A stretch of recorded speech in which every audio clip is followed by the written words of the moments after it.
Ok, ya, muchas gracias por la invitación a presentar lo que estamos trabajando en una nueva especie, que en este caso es la ciruela lalandi, que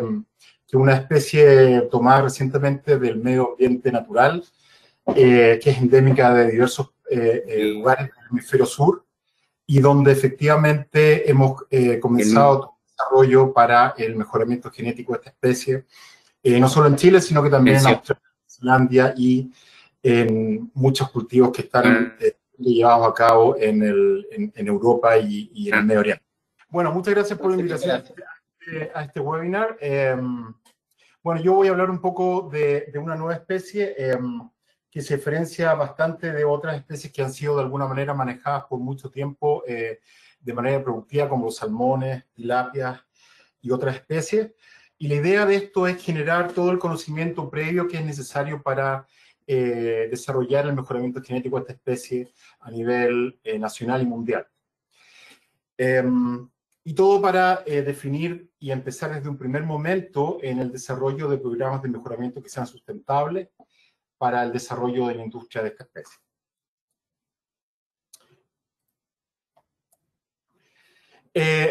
Bueno, mi presentación no sabía si iba a ser en inglés o en español, pero las láminas están en inglés, por lo tanto, si las personas que no pueden entender directamente el español, está digamos, la traducción en inglés. Y quisiera de alguna manera destacar que efectivamente cuando uno comienza nuevos programas genéticos, digamos, y productivos, lo usual es que uno comience con una población que realmente es bastante pequeña. Y esto, de alguna manera, tiene un problema, digamos, en el diseño de cómo la industria va a desarrollarse considerando una base genética muy pequeña, ¿ya? Y eso es porque, efectivamente, cuando uno comienza con estas nuevas especies, lo usual es que la cantidad de individuos que se manejen para el desarrollo de la producción son realmente pequeños. Y es más aún importante en poblaciones que son marinas, donde una pareja puede producir millones de huevos y por tanto millones de larvas, que al final están representando una pequeña proporción de la variabilidad genética que tiene esta especie, ¿ya? Y eso es porque efectivamente, como ejemplo, digamos, la biología reproductiva de estas especies es bastante desconocida, ¿ya? Y eso efectivamente genera problemas en términos del tamaño efectivo de la población y el inbreeding. Y además que, por ejemplo, no se conoce, en el caso particular de esta especie, no se conoce la determinación del sexo. Y por tanto eso también genera problemas en términos de cómo se tiene que manejar los reproductores de esta especie en términos prácticos, ¿ya? Por lo tanto, la problemática es bastante diferente a lo que sucede con salmones, donde efectivamente la reproducción es bastante sencilla, los cruzamientos son externos y por lo tanto se puede manejar de mejor forma la reproducción de una manera bastante más sencilla. Bueno, nosotros hemos comenzado desde el año 2017, 2015, 2017, en el desarrollo de toda la infraestructura genómica que nos permite de alguna manera desarrollar estos programas. Hemos tratado de comenzar siendo bastante cautos en el desarrollo de estas herramientas, comenzando primero con la generación de un genoma de referencia que no existía para la especie, cosa que también es distinta en el caso de otras especies que son productivamente importantes, como el salmón y la tilapia, donde efectivamente estos genomas de referencia están disponibles. En el caso de la ciruela lalandi, por ejemplo, no es así, y efectivamente habían otros desarrollos en otras ceriolas, pero nos dimos cuenta de inmediato que el genoma de esta especie es bastante único y no se comparte con las ciriolas, por ejemplo, la lalandi, que supuestamente era la lalandi en el hemisferio norte, que en este caso es otra especie que es Ciruela dorsalis, ¿ya? Bueno, como esto es un programa nacional, la idea es de alguna forma desarrollar la industria de esta especie en el norte de Chile y se desarrolla en base a sistemas de recirculación, donde el input principal son animales que fueron recolectados del medio ambiente natural, y de ahí fue desarrollándose la producción de a poco, porque no existía un consenso de cómo efectivamente esta especie tendría que ser de alguna manera manejada productivamente. Sin embargo, esta especie se escogió como parte del programa de la diversificación acuícola chilena por el gran potencial exportador. Es un pez bastante interesante desde un punto de vista del manejo. Es relativamente sencillo manejarla comparado con otras especies marinas. Y lo otro importante, que el precio comercial es un precio bastante mayor al de las especies en acuicultura que se manejan a nivel mundial, ¿ya? No existen empresas de genética que trabajen en esta especie, por lo tanto, la impresión básicamente ocurre producto de digamos, el desarrollo de este programa para generar dentro de la industria chilena un programa nacional de Ciruela landi, un programa de mejoramiento genético para Ciruela landi nacional. Bueno, para darnos una idea de las ceriolas que hay disponibles, les presento este gráfico, donde básicamente ustedes ven que Ciruela landi hay un consenso en este momento que solamente está presente en el hemisferio sur, y nosotros compartimos bastante información y bastante, digamos,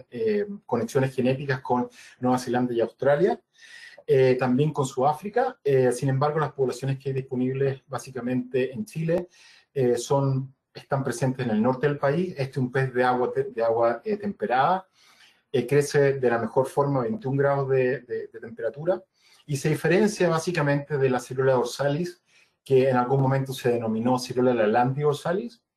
Y nosotros pudimos ver, les voy a mostrar un poco los resultados de esto. Pudimos ver que efectivamente eran especies completamente distintas, ¿ya? Entonces, nuestro primer objetivo para el desarrollo de estos programas sustentables de mejoramiento genético fue el desarrollo de distintas herramientas que nos permitiesen de alguna forma estudiar la variación genética que existe en estas poblaciones. Sin embargo, como les decía, no existía un genoma de referencia y por lo tanto tuvimos que comenzar el desarrollo de este ensamblaje. Luego de esto, a partir de esta herramienta primaria, desarrollamos un chip de genotipado que de alguna manera capturase la variación genética de distintas poblaciones a nivel mundial, utilizando información de Australia y Nueva Zelanda.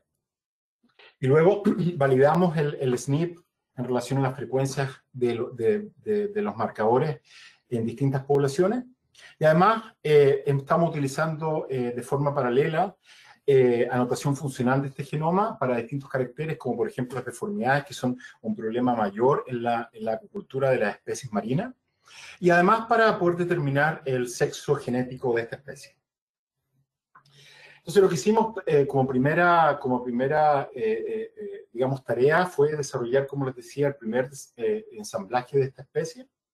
Utilizamos básicamente dos individuos, una hembra y un macho, utilizando tecnología Illumina, Pair-End and Mate Pair, la cual nos permitió generar o determinar básicamente scaffolds para poder generar que permitiesen de alguna manera representar el genoma de esta especie. Luego de esto, a partir de esta información inicial, lo que hicimos fue desarrollar con información de 68 animales un genoma, un arreglo de genotipado, Affymetrix. ¿Para qué? Para poder desarrollar no solamente todo el aspecto de la selección genómica, sino que también para poder de alguna manera tratar de mejorar el ensamblaje que teníamos de esta especie. Y lo hicimos de la siguiente forma. Lo que primero hicimos con esta herramienta fue genotipar animales que provenían de distintas familias de nuestro programa, y con esto pudimos desarrollar lo que se denomina o determinar las frecuencias de recombinación en estos marcadores, y lo que generamos en ese caso entonces fue un genoma de referencia a nivel cromosomal, ¿ya?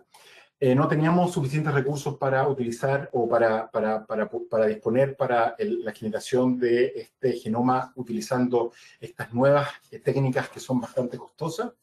sino que lo hicimos de alguna forma utilizando el arreglo de genotipado. Y esto es sumamente importante porque en este tipo de especies la información que hay es muy escasa, y por lo tanto tenemos que hacer un uso bastante racional de los recursos que tenemos disponibles para el desarrollo de estas herramientas genómicas, ¿ya? Luego de esto, cuando teníamos básicamente el genoma de referencia a nivel cromosomal, lo que hicimos fue utilizarlo para emprender un mapeo a través de todo el genoma para poder determinar, por ejemplo, la determinación del sexo en esta especie. Voy a hablar un poco más de esto. Y para poder implementar un programa de mejoramiento genético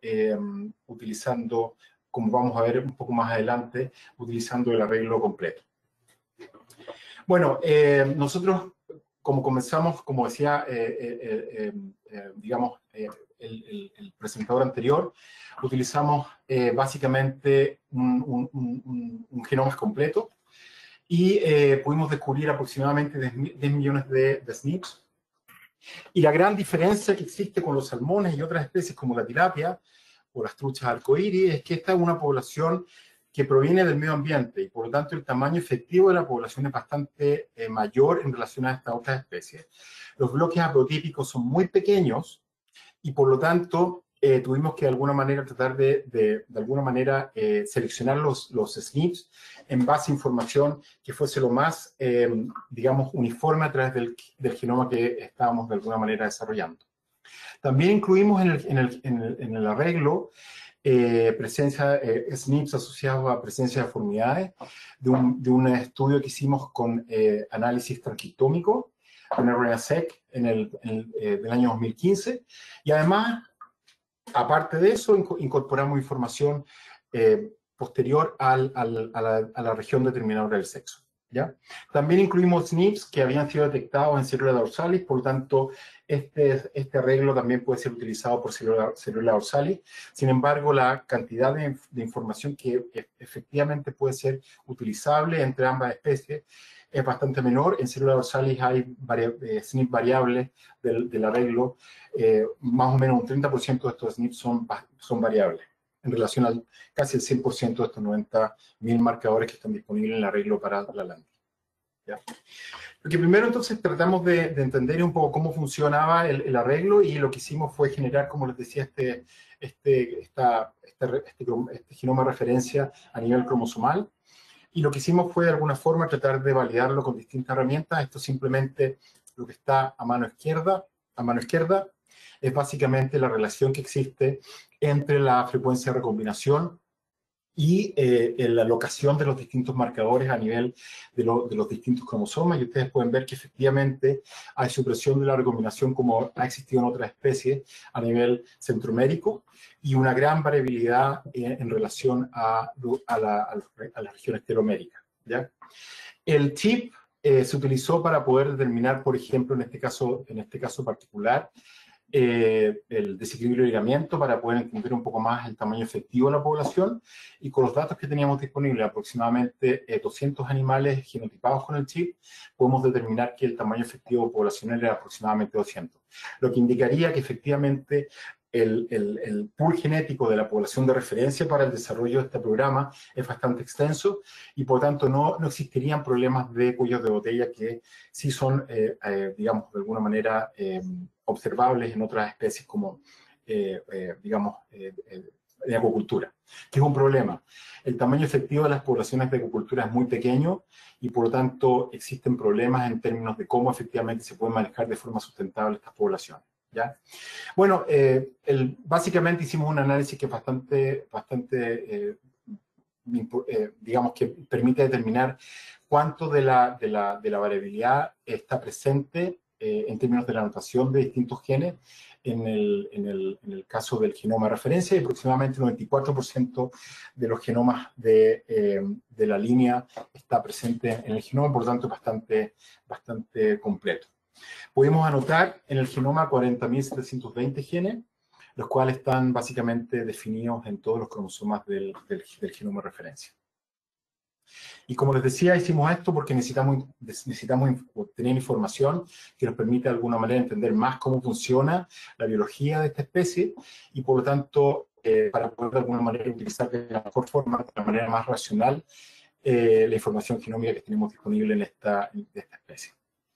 Bueno, para poder validar y poder empezar a utilizar esta información, lo que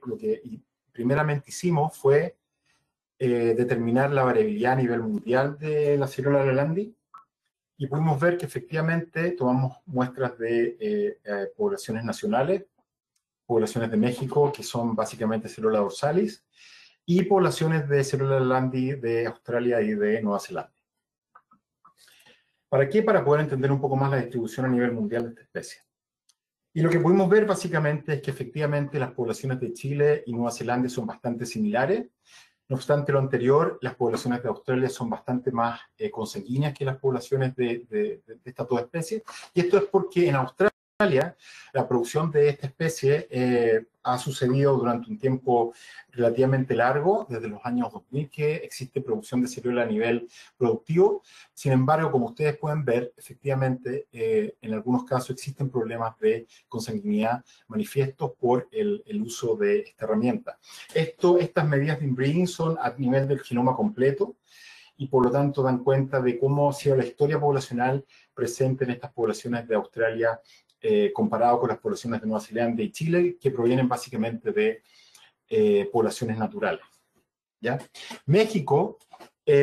ustedes pueden ver que efectivamente la consanguinidad es mucho mayor, y eso es básicamente porque estamos en presencia de otra especie, Cellula dorsalis, donde existe variabilidad en relación al genoma de esta especie, no solamente un 30%. Lo otro que hicimos fue ahondar un poco más en la determinación del sexo, y fuimos a mapear a través de un análisis de asociación animales sexados fenotípicamente, y pudimos encontrar que efectivamente el sexo de esta especie está definido por un gen que está presente en la vía de la producción de hormonas, y es un ejemplo de que la producción de estas hormonas son un determinante básicamente en el sexo fenotípico de esta especie. Pudimos ver que efectivamente en el caso de los machos son básicamente animales que son homocigotos para dos SNPs que son exónicos en el genoma en el gen que les menciono, y en las hembras que son heterocigotas para estas dos SNPs, son básicamente existen cambios a nivel de la glicina y la serina, es decir, cambia la glutamina por glicina y la treonina cambia serina en el alelo alternativo de las hembras. Y con esta información lo que nosotros hicimos fue generar un PCR que permite de alguna manera predecir el sexo genético de esta especie, y ha sido utilizado no solamente por Chile, sino que básicamente por distintas poblaciones como las australianas y las neozelandesas para la utilización de esta información en el manejo productivo de esta especie. Como ustedes pueden ver, como el uso de esta herramienta genómica no solamente está asociado a un programa de mejoramiento genético, sino que también está asociado al manejo productivo de esta especie en condiciones productivas. Bueno, esto lo hicimos en base a lo que les planteaba, y el estudio de asociación básicamente generaba un solo punto a nivel del cromosoma 14 del genoma de referencia para poder definir en base a esta información los distintos marcadores, que es el marcador de exónico en esta especie para la determinación del sexo. Como ustedes pueden ver, la evidencia de la determinación del sexo en esta posición particular es bastante importante. Este estudio se hizo en base a información de secuencia, donde solamente tuvimos disponible 34 animales por sexo, pero ustedes ven la gran, evidencia de esta determinación en este cromosoma. Después lo replicamos utilizando el arreglo genotipado, que también tiene todos los marcadores que nosotros vimos que estaban asociados en un análisis preliminar,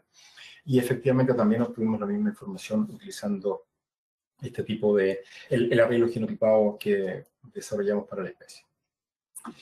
Ahora bien, como les decía, la gran diferencia que existe con esta especie y otras, y en general en las especies marinas, con salmones y tilapia, es el manejo de los cruzamientos.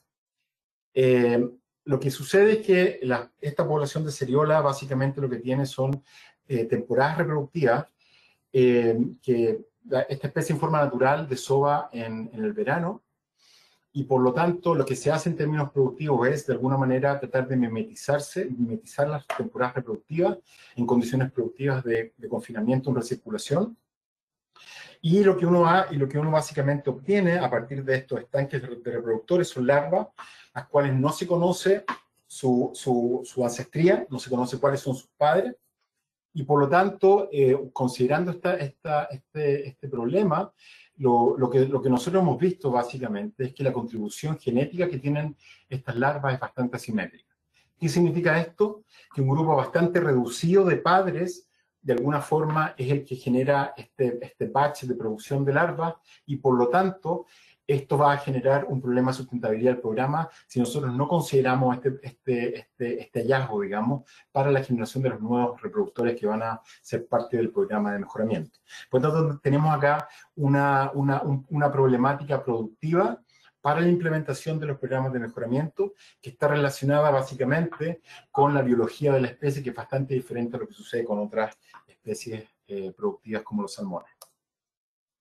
Como ustedes pueden ver acá, en este caso particular, ustedes pueden ver esto, bueno, el gráfico de mano izquierda es la contribución de los reproductores a nivel de muchas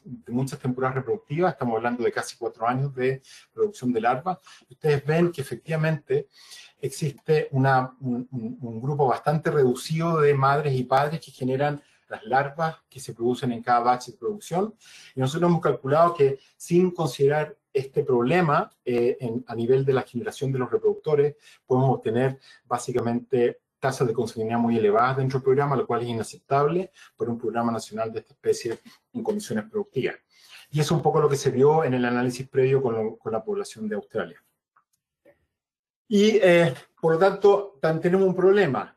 Si bien es cierto, podemos utilizar directamente el arreglo genotipado, en términos de costos es completamente inviable por la gran cantidad de larvas que están disponibles, y por lo tanto lo que hicimos fue, a partir del arreglo de genotipado, generar un panel de genotipado por secuenciamiento,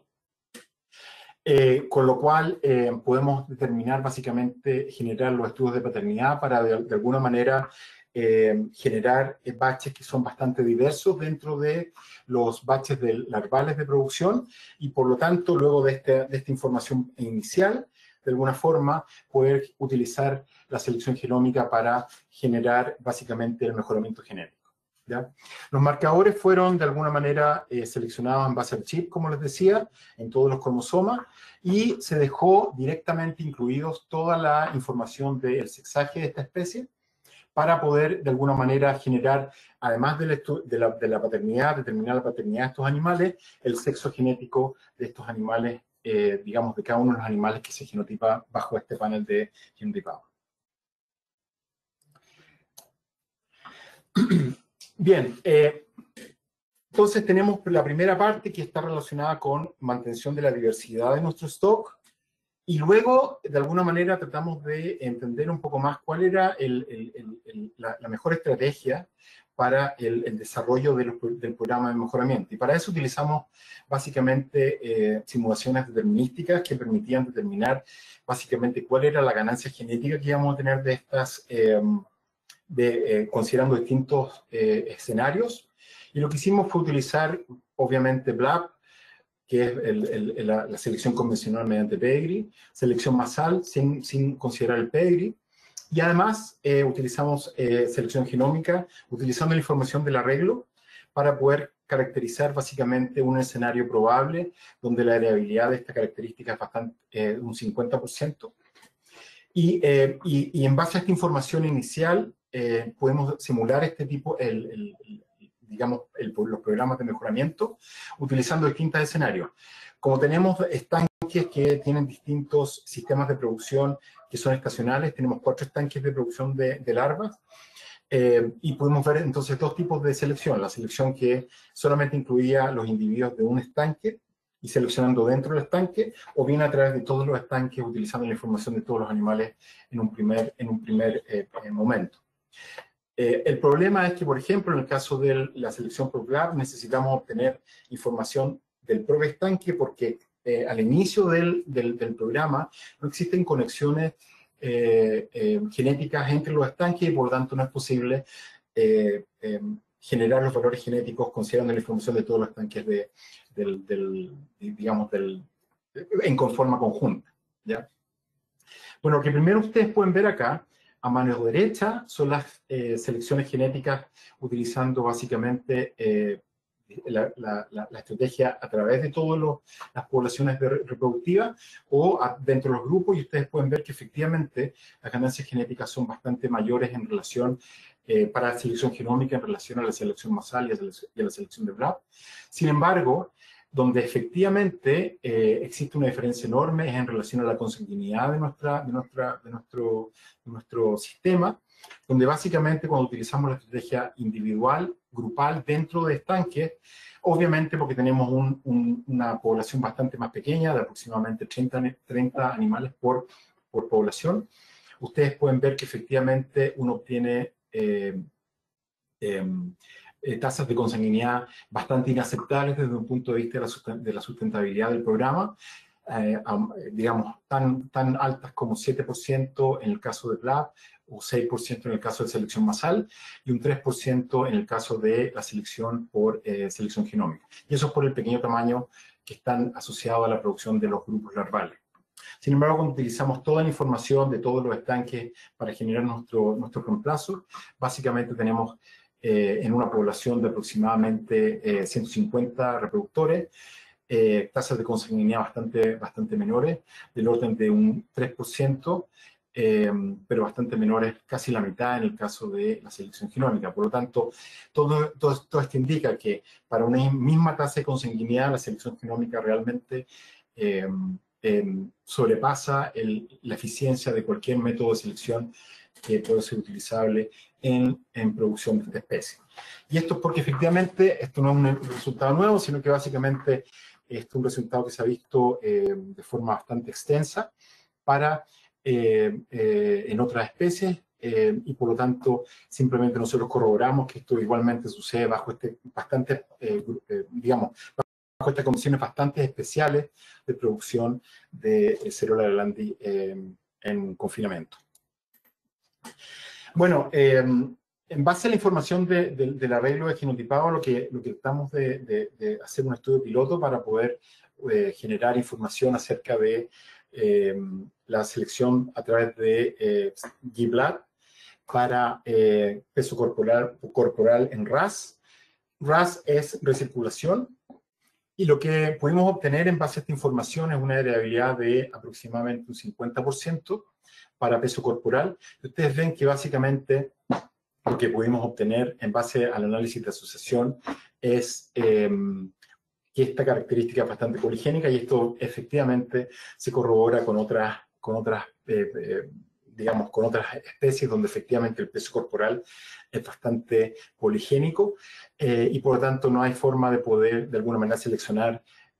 marcadores específicos para esta característica. Si nos vamos directamente a los efectos, ustedes pueden ver que efectivamente el efecto particular de cada marcador es bastante interesante. En el eje de las Y, está básicamente las definiciones estándar de peso corporal para 1 kilo de peso, y ustedes pueden ver que efectivamente es bastante definiciones estándar genéticas para peso corporal. Ustedes pueden ver que efectivamente hay marcadores que sobresalen. Sin embargo, como sucede en todo análisis, cuando uno genera o utiliza información de un primer análisis, lo que es más probable que el efecto que tienen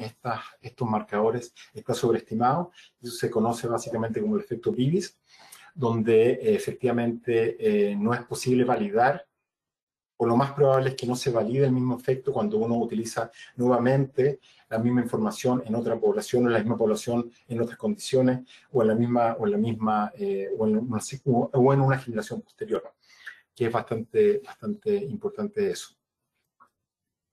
Bueno, como tenemos este problema de la sustentabilidad y poder generar lotes diversos de producción de esta especie,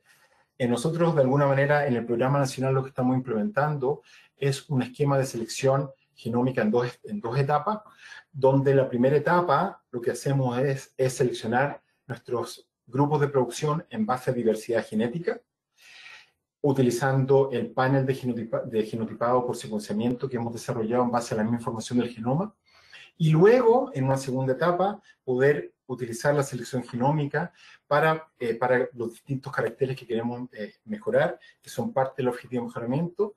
y en base a esa información poder reemplazar nuestros reproductores, digamos, de manera constante dentro del sistema. Ahora, el problema que tenemos con la seriola es que efectivamente como una especie marina y tenemos estos desubes comunales, el mejoramiento genético que se va a obtener es bastante menor en relación a lo que sucede con los salmones. Sin embargo, estamos trabajando en el desarrollo de nuevas técnicas que nos van a permitir utilizar, por ejemplo, reproductores que van a poder ser de alguna manera manejados de la mejor forma posible para poder obtener básicamente cruzamientos externos. Y con esta información ahí uno puede generar una mejor optimización de nuestro programa de mejoramiento de la práctica. Pero en lo que estamos trabajando ahora, ya generamos la primera generación de animales seleccionados mediante esta técnica o este esquema de mejoramiento genético, y estamos de alguna manera validando básicamente nuestro esquema de selección considerando datos productivos luego de nuestro primer esquema de selección genómica para esta especie. En conclusión, yo creo que estoy bastante pasado en la hora. Yo creo que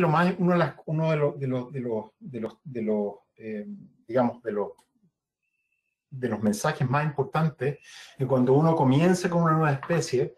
lo que requiere es conocer básicamente de mejor forma la biología de esta especie. Y la genómica nos abre un mundo para poder entender, por ejemplo, temas tan banales como la determinación del sexo, o poder entender, por ejemplo, por qué los animales o ciertos lotes de producción tienen más problemas de mortalidad o tienen más problemas, por ejemplo, de deformidades. Nosotros hemos utilizado estas herramientas para poder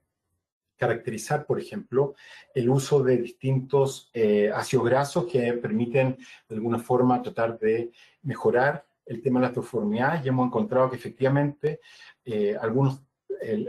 la concentración y la proporción de ácidos grasos como EPA y DHA genera un problema o genera básicamente menores deformidades, y en eso estamos trabajando para poder generar con la industria de la